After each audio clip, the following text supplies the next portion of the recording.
What's up, guys? I am Drew with Comics Fleet here with Kayla, not Kyle. There we go. Okay, hey, there we go. Catchy, or AKA the Goober. The Goober, the Goobian. Goobian. Michael. Okay. And your zipper is up this time, right? My zipper is up. Okay, so no comments, no questions about that. We're good. All right, now if you're new here, please remember to like, subscribe, comment, hit the notification bell, smash it if you can. It's down there somewhere. Usually, wherever you're holding your device or on your Apple II computer. So this was not a heavy week, not a light week. It's kind of in between. What was your reading experience like this week? It was fine. There were less books I liked this week. I'll say this. Okay, very fair. If you don't have a top 10 this week, I can't blame you. Yeah.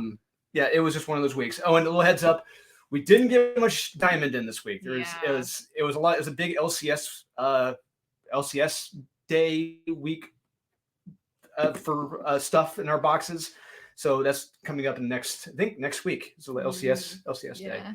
So you'll notice there's a lot of Marvel and DC in our piles. So let's go ahead and start with the Mez, the ones that can go either way on.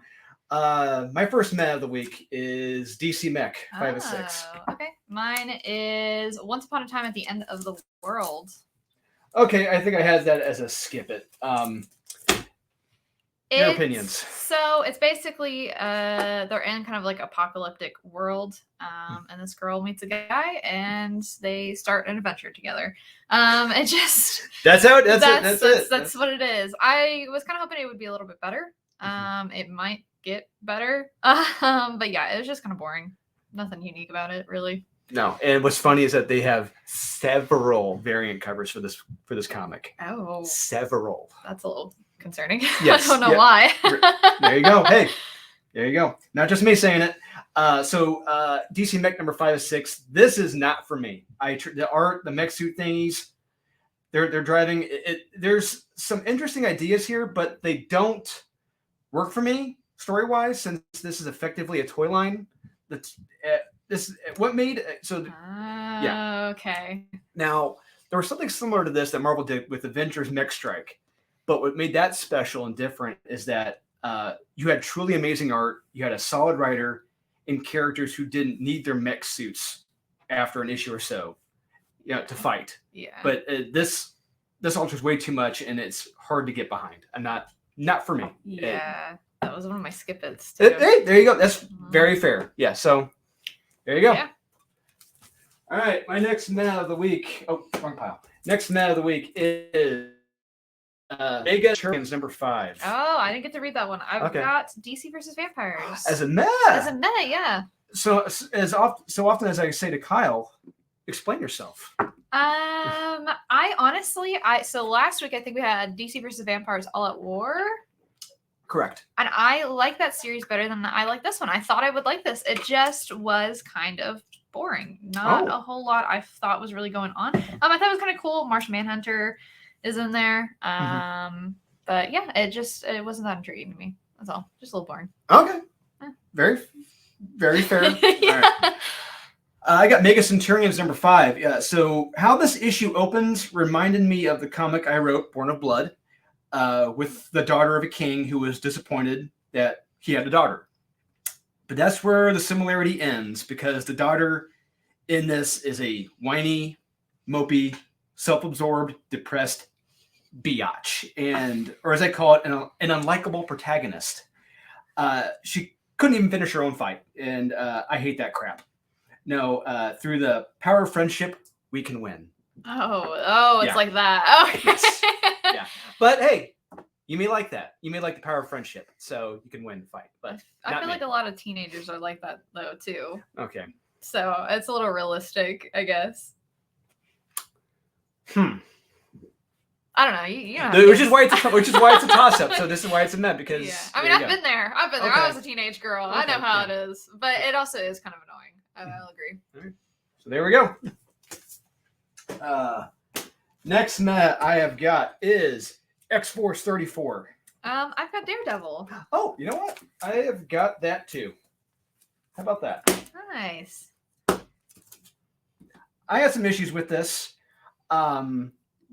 But what's your take on this? I thought it was interesting. So I didn't realize that Daredevil was a anti-hero, which I liked. I haven't read any Daredevil. No, he's only recently become an anti-hero because so one of the issues I took with this is that he's kind of a villain now. Yeah, which I kind of like. I'm not gonna lie, I do like villains. Mm-hmm. It just wasn't that intriguing though. It just was kind of boring. It was just another boring issue. Yeah, and what didn't work for me is that aspect now where it's like, what he does here. It's kind of villainous. He breaks into a prison, mm-hmm. breaks out supervillains to make his own army, and fights against government agents, including U.S. agent. And it's like, this is pretty villainous here. Yeah. But like I said, this is a toss-up, so you may like that. Yeah. I don't, and not with Daredevil. But this is why it's a meh for now, because he's written, like you said, like an anti-hero now. Yeah. And I kind of like that. Also, you guys might make fun of me. So I saw that. I didn't know U.S. Agent was a character. So I was looking at it, and I asked people, I was like, so is this like Captain America? It is not. It is U.S. Agent. Yeah. Interesting fun fact. Yeah, John Walker, the U.S. Agent, goes back to the 80s. Oh, he replaced Captain America for a bit, and didn't work out. Okay, gotcha. Yeah. But because he's a little bit more extreme than Captain America. Yeah. But I was, and another disappointing thing was I was hoping the fight between Daredevil and U.S. Agent would have been a little less one-sided, because it's pretty one-sided in this comic. And I'm like, really? Couldn't put up more of a fight? But all right, that's. So Daredevil looked cool though. Yes, he did. Daredevil does look cool. He's got the hood and the beard and all that. Yeah. I was feeling that. Mm-hmm.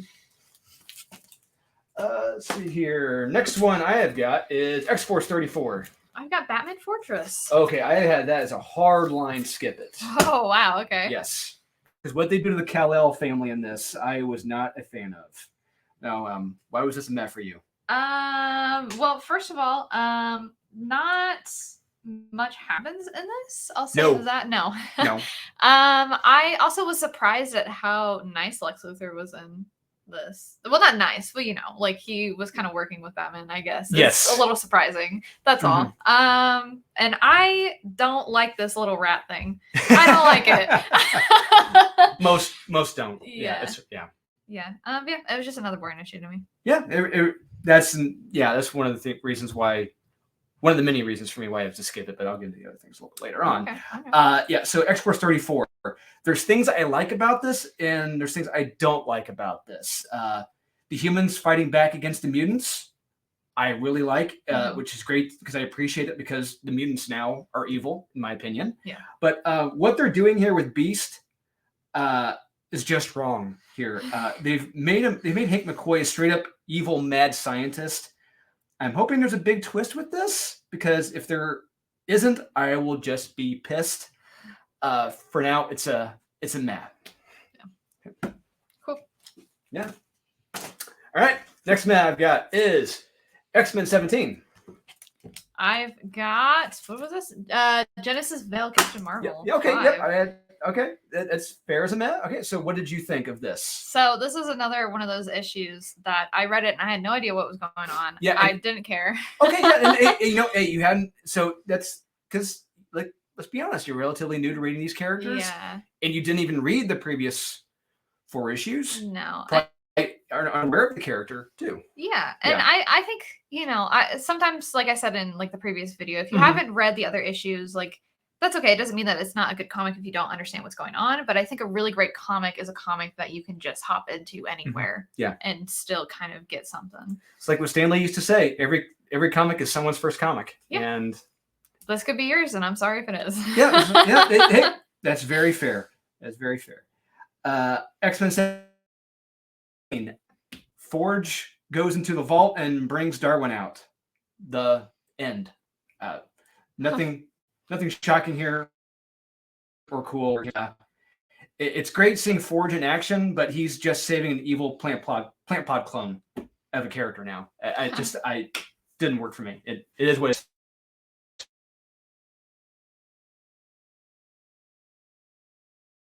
He's what he does. Yeah. Skip this. Okay, so All Out Avengers number 3.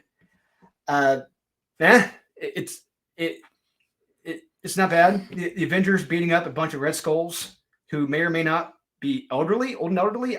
They don't put up much of a fight. Anyway, which is sad. There's really no struggle at all here. Art is solid. The dialogue is hokey and lame, but like I said, art is solid by Greg Land. So I do love Greg Land. He does do some good art. Yes, he does. Absolutely. Last net I've got is Robin Hood. Last stop. It's not bad. Robin Hood saves people from a train wreck, and she fights a Wendigo, and a magical Native American saves them all. It was interesting. Very random issue. It was very random. Art is okay. There were opportunities for some cool, violent splash pages or panels of the Wendigo change, but we never got that. It is very average. I always thought the Zenoscope issues, no offense to anybody that likes them, I just always saw them as just purely for covers. Not much of a story in them. I haven't read them, however, but they got nice covers. Some are better than others. Some are better than others, to me, the high point has been Man, Goat, and Bunny Man. That's okay, those are kind of cool. Yeah, that's actually pretty funny. Check those out. All right, now we're on to the skip-its. The creme de la crap of the week. Okay. Now, naturally, if they're the same ones, we'll talk about them at the same time for the sake of time. Okay. What is your first skip-it of the week? Mine is Sergeant Rock versus the Army of the Dead. Skip it. My first skip it. I will say, Once Upon a Time at the End of the World. Oh, okay. Skip it. Yeah. Why was this a skip it for you? I like army movies. Anything that has to do with the military. Like sometimes they're interesting. This is just some guys fighting some bad guys in the military. I mean, if you like that, I don't think this is a bad book. It was an it was an easy read. It was a quick read. Nothing against that. The art inside of it was really good. It's just not something I care about or like. So. Okay, it wasn't your cup of tea. It wasn't my cup of tea. Yes. Okay. Speaking of something that's not my cup of tea, I got Once Upon a Time at the End of the World, number 1. Not for me at all. It's another one where, in my opinion, it's very lazy and uninspired. You got teenagers at the end of the world sharing laughs and joining up for a journey. The end.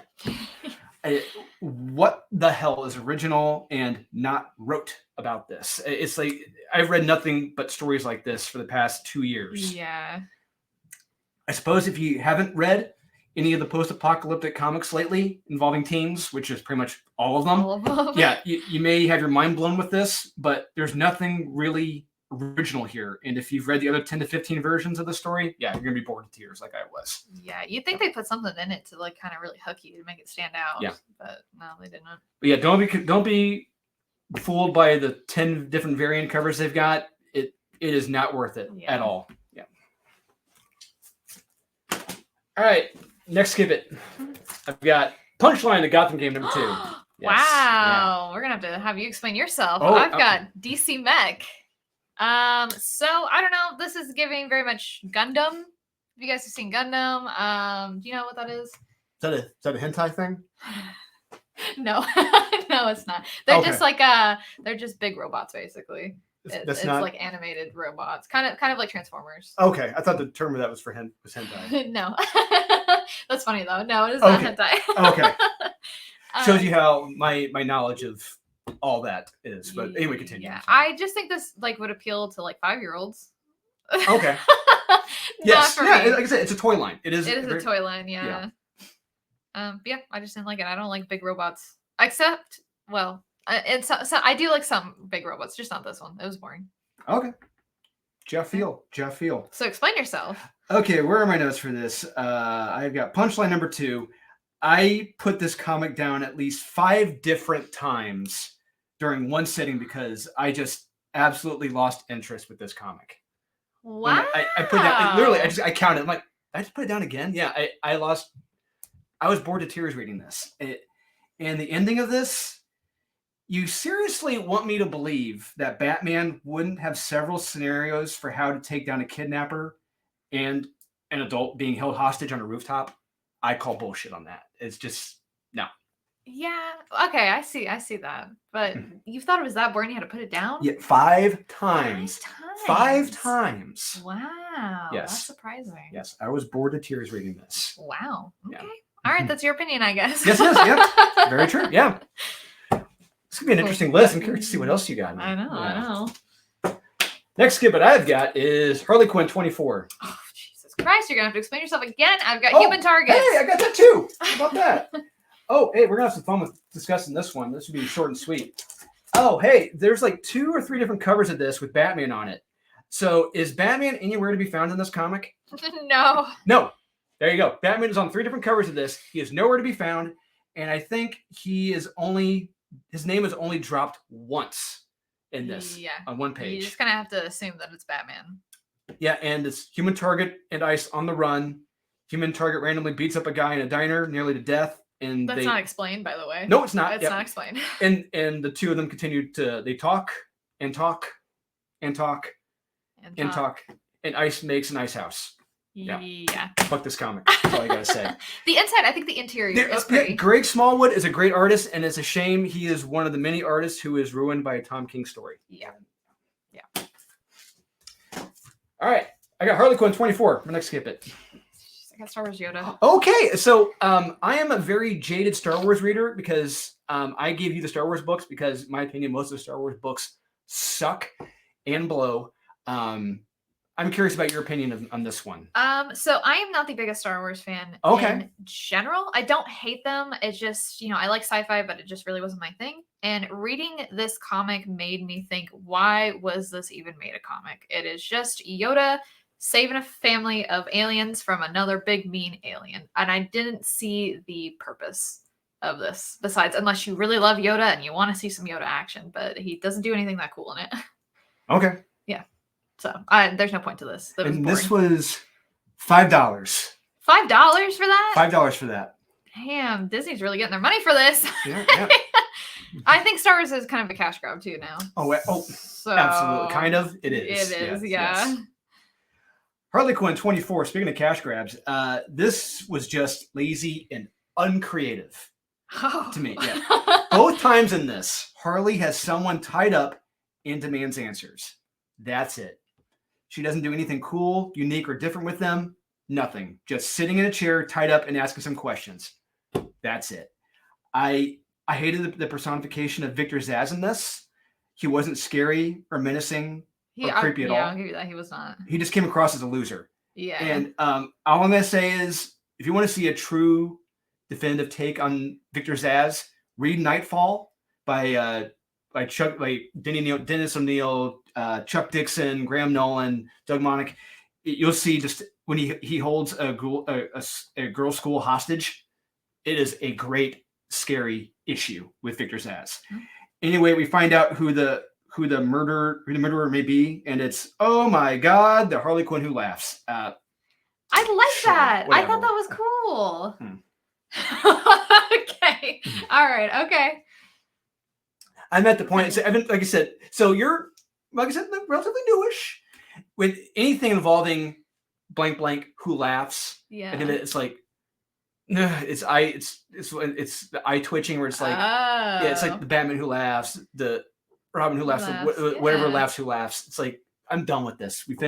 We're beyond this now, but it's. Okay. But you weren't exposed to that. Yeah, so. I was not exposed to it. So I'm very invested in that right now, I guess. Okay, so there you go. Two different perspectives on that. Yeah. 2 different perspectives on that. So you see where I'm coming from. Yeah. All right. Jaffiel. All right. My next skip it is Tim Drake Robin.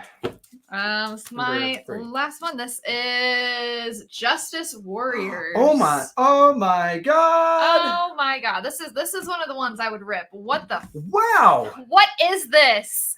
What are they doing? There's Zodiacs fighting. Also, the guy on here, his name is literally Officer Shit. Yes.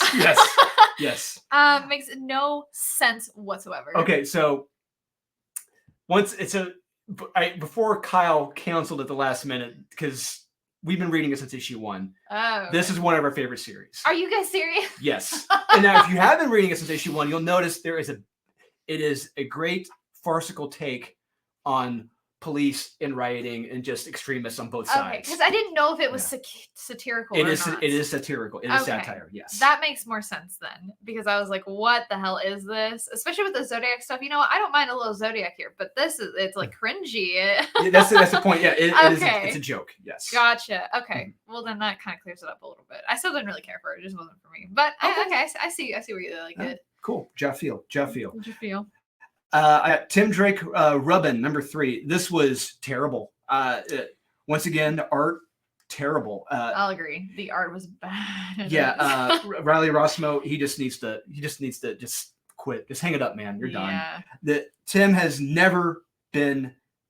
Drake has never been this insecure about being a Robin or hero before in his life. Never. Okay. Ever. He's written like an insecure teenage girl in this, and it's embarrassing. No offense, Caleb.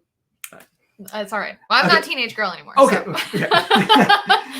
So. So he's fighting clay versions of other Robins and meets with and he also meets his boyfriend Bernard, who, okay, look, Bernard is drawn exactly like a girl in this. Did you read this or see this? I did read it, yeah. Okay. Did Bernard look like a girl, how they were drawn in this? Yes. Okay. It wasn't just me. I didn't know it was supposed to be a guy. I'll say that. Oh, there we go. Yes. When you see this character, how could it be a guy? How could it be? Well, I mean, the people look like that. Well, the people guys can look like that. The people. Well, when you look at, we're busting this open. Where is Bernard at?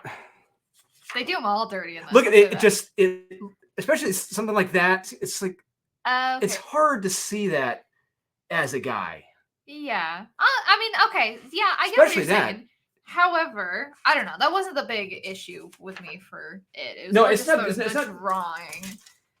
Yeah, it's not. Like I said, that's not the biggest issue with me either. But it's the fact how Tim is written in this, because Tim, like I said, Tim is written like an insecure teenage girl, and And the other thing, Tim has been Robin now. He's been a Robin since the latter 1980s. Oh, okay. Yeah, and I didn't know that. James Tynion actually wrote a story where he became Batman in the future and was crazy and everything. Yeah. Yeah, very smart, tactical, everything. And it's like, who the hell is this? Because this is not Tim Drake. Okay. And there's so many problems here. I cannot recommend this at all if you're a Tim Drake fan. Okay. Yeah. Okay. We'll see. I have opinions on it. I gotta hear these later on. All right, let's see what else you got. Woo! Okay, this is gonna be fun. All right, next one I got is Batman Fortress, number 7. Fuck this comic. Gary Whitta has tarnished Superman's homeworld, parents, and legacy. And thank God this piece of shit is almost over, so we can forget this crap. One more issue. Oh, and apparently Superman is dead or taking a nap. Okay, I'll say this. I like that end page. I thought it was kind of neat. How it looked? Yeah, how it looked. Okay. That's all I liked about it, really. Okay.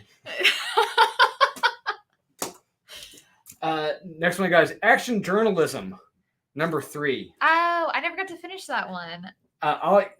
What the hell was this? She's a journalist who just happens to run across wild and otherworldly things. That's it? I thought it was intriguing. Okay. Maybe not your cup of tea. No, not my cup of tea. I didn't know what the hell this was. Yeah, it is definitely very out there. I didn't know because I had started reading it and I was like, where the hell is this going? But I kind of like that little magical fun. There's another comic that's magical and fun. It's in my top 10, which I think you may know what I'm talking about. Okay. But it's very much not this. Oh, okay. Yeah. Next one I've got is Forever Forward, number 3. Oh. Another one that this comic is about the scientist douches who go into the future. Kyle and I had never cared for this since issue 1. What we have here is something that is not uncommon to say the Twilight Zone or a Simpsons Treehouse of Horror episode. But what makes those special is that you have likable protagonists that you want to root for and you hope survive because they were relatable. The characters here are unlikable, whiny assholes, or something out of a Friday the 13th movie. And I hope they die in the future and just never come back. Quote unquote, Drew hopes they die. Yes, they're yes. Okay, kill them, please. Next one I've got is The Amazing Steve Spiderman, number 14. Yeah. So, like I said, you're relatively newish to the game here. And yes. To me, this issue was just wrong. Ben Reilly, he was the Scarlet Spider in the 90s. He was kind of a new hero. He was Peter Parker's clone. Then they made him a villain, and then they made him a hero again, and now they've made him a villain again. Yeah. It make up your damn mind. Honestly, it's very annoying, and what they do with Ben in this, it feels like a step way too far. And they needed 4 different artists for this, really? I noticed that, because I read this one. I noticed there was like different artists in that. 4 different artists on this, and give me a break. I don't understand why they would have done 4 different artists, because it's not that like special. The only rationale I can come up with is that each different part is supposed to represent a different time of the year. I think, like fall, winter, spring. Like, okay, yeah, you needed a different artist for each different season. Yeah. Sure, whatever. I guess you want to waste money. That's one way to do that. I cannot back this at all, because what they do to Ben Reilly in this felt completely wrong, and like I said, step way too far. That was a new character for me. I never Ben heard Reilly? Ben. Yeah. Okay, Ben Reilly. Like I said, do check him out, like Comic Historian or whatever. One of the guys. There may be something on Ben Reilly. You can see his whole history. Yeah. Okay. Yep. Goes back to the 70s. Next one I got is Alien 3. Alien number 3. Oh, I heard that might be a good one. I hate this series, and it's taken a steep dive in quality. So this is the second series of the Alien run since Marvel took over, and it's the first one was good, but this is we're rooting for robots to fight. We're rooting for robots to fight against aliens. Yeah, but the robots in this act and talk just like assholes in this, and it's like I just want them like not. I like my robots silent. Silent, stern, just just silent, stern, heroic, just whatever. Just get the job done. They're I just want them to die. I want everyone to die. I want the aliens. I just want everyone to just die in this. No one is likable in this comic. You have to when you want a comic. When you read a comic, you want characters you can cling on to, root for, characters you can relate to. Every character in this is an asshole. And honestly, I find the aliens more likable. Yeah, I'm rooting for the aliens in this too. Just like, can the aliens kill them, please? Every one of them, even the humans? The humans are evil in this too. It's like, what the hell is going on here? It's not for me. I can't recommend this at all. I can't. Your hate's everyone this week. No, I've got a top 10. I got a top 10. Okay. Yes. Midnight Suns number 3 is another one. Yeah, so I think so correct me if I'm wrong. I think this is a game too. Okay. Right? I did not get to read this one. You did not give me this one. Okay. I didn't? No, you did not. Oh, okay. I saved you. So this is where I really felt the video game tie-in here. I had no idea this was a video game until now, and I'm completely checked out after the last page. Yeah, I think I would be too. Yeah, because the artist is very lazy, bland, just like the story, with the BS magic and ogres. There's nothing fun, wild, crazy, or creative here. Because what Kyle and I and another YouTuber, Max MVP, did, we compared this to the Rise of the Midnight Suns from the 90s. Okay. And you look at that compared to this, there is almost everything is uninspired and just very bland, generic, like lukewarm rice and water. Dope. It's just it's just crap. And like I said, if you like the game, here you go. Have fun with this. I can't recommend this to anyone. Okay, I think people would like this one. Yeah. Maybe. Second to last one I got.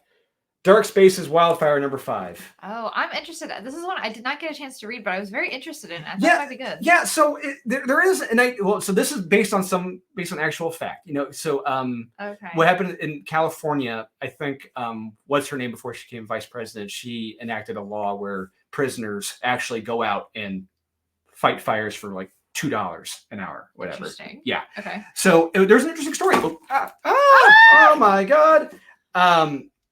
These female firefighters here, they actually are out fighting a fire with their prisoners, but they see a mansion in the forest. They break in, try to steal some stuff. There's people breaking in and find out that one of the prisoners may have betrayed the group. Okay. Yeah, but the way that ends, it's a lot of telling and not showing especially on the very last page. It's like, wait a minute, you end it here? I felt it was very lazy and rushed and just not a very good conclusion to this type of story. Okay. Yeah. I feel like that'd be also like portraying like the prisoners pretty bad. No, not necessarily. No. Oh, okay. No. It's one of those where I felt like it should have been better. Because honestly, to give it to me, I could have written a great story involving this. Yeah. But there were some great ideas here. It didn't wrap up that well, unfortunately. Okay. Yeah. Is that the first issue too? No, it's issue 5. This is the last issue. Last issue. Yep. Okay. And it was a Netflix pitch. So. Oh. Yeah. I don't trust anything that's a Netflix. Well, most are, unfortunately. My last one, look, I know people love this series. I don't. Wow. You may love this. Alpha Beta is number 2. Okay. This is not for me in any way, shape, or form at all. Also, this was the weaker issue of the 2 that's out right now. Okay. I tried. I really did, but I am not the market for this. I'm not. No, but I don't think you are. Yeah. So look, I don't mind dick and fart jokes. I love them. When they're done right, they can be terrific. Look at Jay and Silent Bob movies, the first couple of them. Okay. Perfect examples. But here they're just lazy and ham-fisted.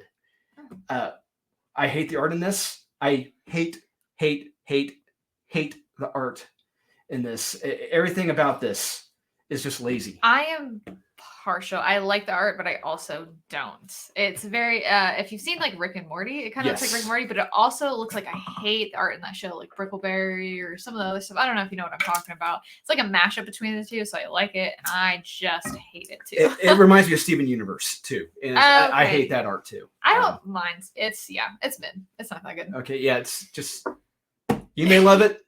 So there you go, guys. Yeah. So those are the Skibbits and Mez, guys. It was relatively quick. Like I said, it was a relatively lighter week. Yeah. And let us know what you think. Are we 100% correct? I'm always correct. Is she not always correct? Am I always correct? Let us know in the comments, guys. And please remember to like, subscribe, comment, hit the notification bell. It's down there somewhere. Smash that like button. There you go. Smash it, guys. And hope you guys have a happy Turkey Day on Thursday. And check out our Whatnot, because you'll be on Whatnot, right? Yes, I'll be on it tonight, too. Oh, tonight. There we go. So we'll see you guys again here very shortly with the top 10.